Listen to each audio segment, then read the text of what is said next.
Magellan's expedition began on September 20th, 1519, as he set sail from Sanlúcar de Barrameda. He had a 5-ship fleet and a crew of 250 men. He first traveled down the African coast and then crossed the Atlantic Ocean, reaching South America by 1520. From there, the ship sailed southward, hugging the coast in search of a supposed strait allowing passage through South America. As winter began, Magellan and his crew anchored their ships in Port San Julian on March 31st. During their rest, mutiny arose, forcing Magellan to execute the rebels. Also, one of his ships was wrecked while traveling along Patagonia's coast. After the winter ended, Ferdinand finally entered the strait he had been searching for on October 21st, 1520. This passage is now named the Strait of Magellan. After traveling for more than 5 weeks along the strait, one of his ships abandoned the expedition and turned back to sail to Spain. His remaining 3 ships entered the Pacific Ocean on November 28, 1520, being the first Europeans to do so. They traveled for about 3 months without seeing land, with most of the crew dying of scurvy. On March 6, 1521, Magellan reached Guam, where he was able to replenish his supplies. He later left this island, traveling westward in hope of finding the Spice Islands, but was in fact traveling too far north.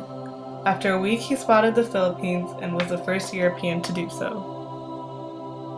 When arriving in Cebu, an island in the Philippines, Ferdinand formed an alliance with its ruler to help with attacking Mactan, a nearby island, in April of 1521. Against his men's advice, Magellan decided to lead the attack himself.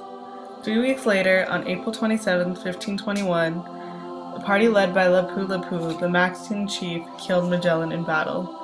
Following his death, Magellan's fleet lost another ship.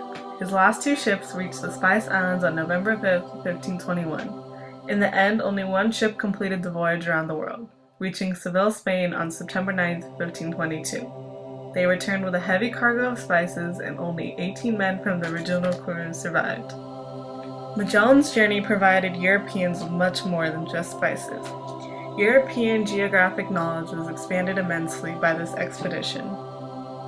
Even though it was no longer believed that the Earth was flat, Magellan's circumnavigation of the world verified the inaccuracy of the medieval theory. Although Magellan is credited with the first circumnavigation of the globe, he did so on a technicality. He first made a trip from Europe to the Spice Islands eastward via the Indian Ocean, and later made his famous westward journey, which brought him to the Philippines. In the end, he did cover the entire Earth, but it was made in 2 different directions. Nevertheless, Magellan's momentous journey was an important stepping stone in European history.